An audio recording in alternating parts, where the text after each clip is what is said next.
Perkenalkan, nama saya Den Subio, saya berasal dari kelas 2B, MPM saya 192191067.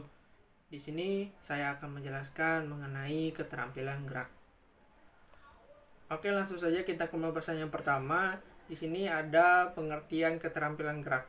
Keterampilan gerak atau motor skill merupakan kemampuan seseorang dalam melakukan gerakan dengan koordinasi bagian atau seluruh tubuh berfungsi dengan baik.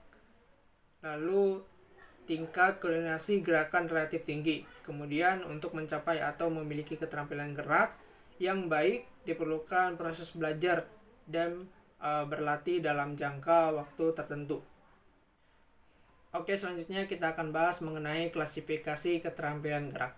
Pengklasifikasian keterampilan gerak bisa dilihat atau dibuat berdasarkan beberapa sudut pandang. Di sini ada beberapa klasifikasi. Yang pertama ada klasifikasi berdasarkan kecermatan gerakan. Kecermatan gerakan bisa ditentukan antara lain oleh jenis otot-otot yang terlibat. Ada gerakan yang melibatkan otot-otot besar, ada juga gerakan yang melibatkan otot-otot halus. Di sini ada dua kategori keterampilan. Yang pertama ada keterampilan gerak agal atau gross motor skill, adalah gerakan yang di dalam pelaksanaannya melibatkan otot-otot besar sebagai basis utama. Yang kedua, yang terakhir, keterampilan gerak halus atau fine motor skill, adalah gerakan yang di dalam pelaksanaannya melibatkan otot-otot halus sebagai basis utama gerakan. Kemudian kita akan bahas mengenai klasifikasi berdasarkan perbedaan titik awal dan akhir. Ini yang kedua. Kemudian di sini ada 3 kategori keterampilan. Yang pertama ada keterampilan gerak discrete atau discrete motor skill, adalah keterampilan gerak yang dimana dalam pelaksanaannya bisa dibedakan secara jelas titik awal dan akhir pada gerakan tersebut. Kemudian yang kedua, keterampilan gerakan serial atau serial motor skill, adalah keterampilan gerak discrete yang dilakukan beberapa kali secara berlanjut. Kemudian yang terakhir, yang ketiga, keterampilan gerak kontinu.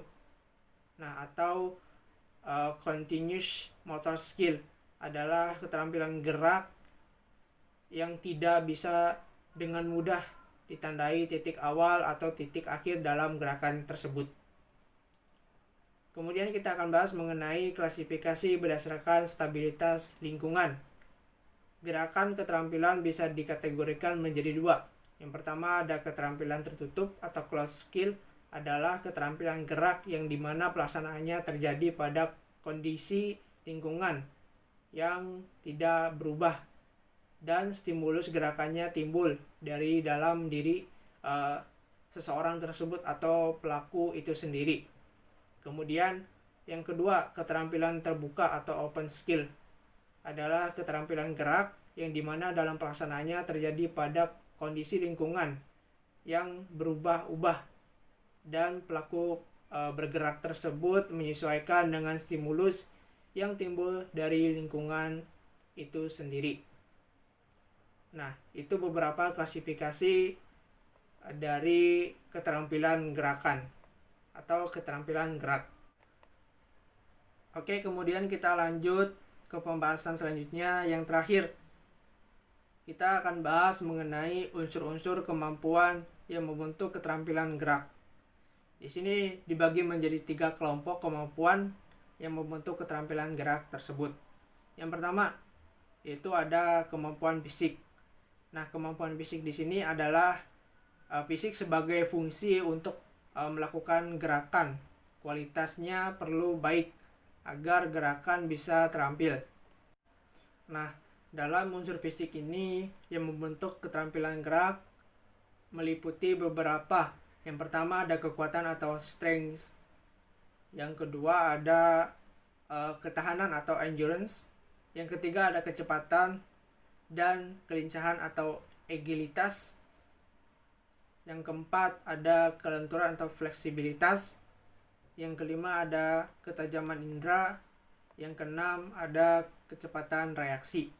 Kemudian yang kedua, kemampuan mental adalah kemampuan yang memerlukan fungsi pikir.